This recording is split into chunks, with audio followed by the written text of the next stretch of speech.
Hello everyone! Thank you so much for stopping by to watch my video. This video will be part of a series called Demon of the Day, where I will discuss in depth demons or dark spirits from various cultures, and I may share a story if I have one related to the topic. Today's dark spirit comes from Japan. Japan. If there's one place you can expect to find some of the most bizarre and gruesome paranormal stories, it's definitely Japan. In Japan, demons, spirits, and ghosts seem to be just about everywhere, lurking in the shadows, and many even seeking and awaiting their next victim. You would think that there must be some place safe and sacred away from these terrifying entities.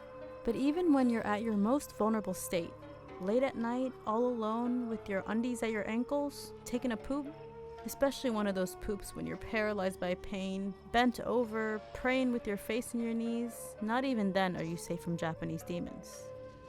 And that's the topic of today's video. Aka Manto, one of Japan's many, yes, many evil bathroom spirits. Aka Manto, or Red Cape, is a gruesome and malicious Japanese bathroom spirit.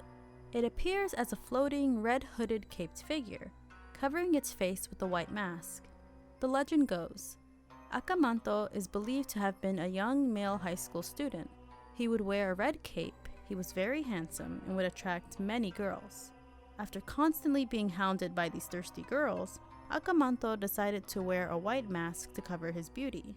At some point, he went into hiding from the thirsty girls in the last stall of the girls' bathroom. Doesn't sound like a good place to hide, to be honest, but anyway, somehow he managed to die there. He returned as a malicious spirit. I guess his soul was corrupted by some form of evil entity, maybe whatever caused his death, and since then he vowed an act of vengeance, to kill any girl in the last stall of the bathroom. Although he tends to kill girls, he has been known to kill a few males as well. Aka Manto approaches people in the bathroom stalls. The people there, only hearing his chilling voice, asks them a pretty weird question. Would you like red paper or blue paper? Aka Manto asks this to the person in the last stall. And he asks this just as they're about to wipe their booty, so he's really trying to catch people off guard. When you choose a color, Aka Manto will bust down the bathroom stall door. If you choose red, he will either slit your throat or decapitate you, spilling blood onto your clothes until they are red. Or he will completely slice your flesh into ribbons until you are entirely red. If you choose blue, he will strangle you until you turn blue and die. Aka Manto might instead ask you to choose a red cape or blue cape. If you choose red, Aka Manto will flay the skin on your back, giving you a red cape. And if you choose blue, all the blood will be drained from your body. If for some reason you choose yellow, you will either be soaked or drowned in urine. So you might live, you might die, either way you're getting a golden shower. And if you try to be sneaky and you ask for a different color, the floor will break open and two hands will rip you down, dragging you to the depths of hell. There is one way to prevent your untimely death by Aka Manto, and that is by refusing the offer completely, saying no paper will allow you to escape. It will not kill or defeat it, although I'm not sure I'd want to take any chances. There is a story of two police officers in Japan. They were investigating rumors of a strange man lurking in the female bathroom. A female student in the last stall heard this perv's voice ask, "Shall we put on a red vest?"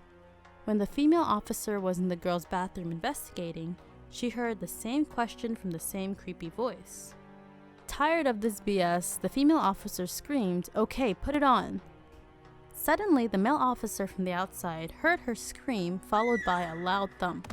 He rushed in and opened the door and was horrified to see the female officer decapitated and her police vest was stained red in blood. So, lesson of the day. Don't poop in a Japanese bathroom. Just don't do it. Which brings me to today's story time. I once attended a Japanese school. It was outside of Japan but followed the curriculum of Japanese schools. It catered to the greater amount of Japanese people in the area, as well as expatriate students from Japan. My experience with this very rigid and strict curriculum was in elementary to middle school, and its effects have stayed with me to this day. But that's a story of trauma for another time. I'm just kidding. But anywho, the main trauma lies in that school's bathroom. In middle school, there was this urban legend amongst the students that the girls' bathroom was haunted by a malicious spirit. It was known amongst the girls that you go to the bathroom with at least 1 or 2 other girls, not always an easy thing to do. But somehow we managed to either hold our pee long enough until our break, or at least have one other friend pretend they had to use the restroom at the same time. It was our buddy system. I actually remember once being in the bathroom with 2 of my friends while we were secretly trading Sanrio stickers, like some sort of sticker drug deal was going down. So, what did we fear in the bathroom? Well, you know, just your typical dead water demon girl, like something out of The Grudge or The Ring. My school's urban legend was as follows. A young girl went to the bathroom alone after school hours, and she was accidentally locked in. Everyone had left the school, so no one could hear her screams for help. Later in the evening, as she was by herself, she was killed by some demonic force, corrupting her soul. Her body was found face down on the bathroom floor in a deep puddle of water that did not have a trail, and she showed signs of having been drowned and strangled to death. Her spirit appears as a scrawny girl with pale skin, dark bruises around her neck, wearing a long white water-soaked dress, and wet long black hair. Should you be alone in the bathroom and she finds you, you'll hear the sound of a young girl gasping for help while choking and spitting up water. Even if you choose to ignore it and not go toward the sound, she will still come to you, dragging her limp body across the bathroom floor from the last stall. And when you first hear her, it's too late to run anyway, as the door will be locked. She will kill you the same way she died, drowned and strangled to death. Where she will drown you, I don't know, I'm guessing the toilet. So of course this was just some silly story a previous student in our school made up to spook us. But since we were kids, most of us definitely believed it. However, I, the skeptic, wasn't really buying it. It sounded too corny for me to believe. Although I'm a huge horror fan now, I wasn't allowed to watch horror movies at that age. But I was familiar with high-quality spoofs from the books my mom used to read to me. So this little rumor was nothing. An evil bathroom spirit? Come on, that's silly. Well, fast forward to me having had a heavy lunch, a snack, a second snack, which was washed down with orange cream milk. I've always had a Viking's appetite. So it's after school hours, and after the extra school that was after school hours, and after piano lessons. Look, I had a lot of school after school. So it's around 6 p.m. I'm awaiting my mom to come pick me up, and little me found myself all alone in the bathroom having to release the Kraken. This bathroom was narrow with a high ceiling and a bit dark. There was only a small rectangular window that was high up, letting in the faint bit of light that was left in the day. Little me was just chilling on the bowl with those seat protectors on, aka layers and layers of tissue, of course. My mom raised me with good hygiene habits, thank you very much. So it's getting darker, because it's early evening and the clouds began to cast a shadow over the sun. So there I am, fighting the Kraken, when suddenly I hear and feel the vibration of the door to the last stall, 2 stalls down from me, swing open, slamming the stall next to it. No one else was there. Then a few seconds after, the toilet in the last stall began to flush and would not stop. I know this kind of sounds hilarious, because it kind of is, but imagine you're a little girl minding her own business, trying to poop, all alone and vulnerable, and this is what you hear. And that's when I started getting Vietnam flashbacks of the stories those girls were telling me about the demon in the bathroom, all while I was judging them for believing what I thought was too dumb and corny to be real.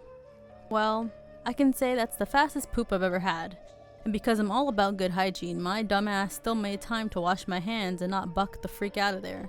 I was a very innocent child. I remember trembling in fear as I was washing, while trying to watch the stall door as if the demon was gonna come out and jump out and drown me in the shallow sink.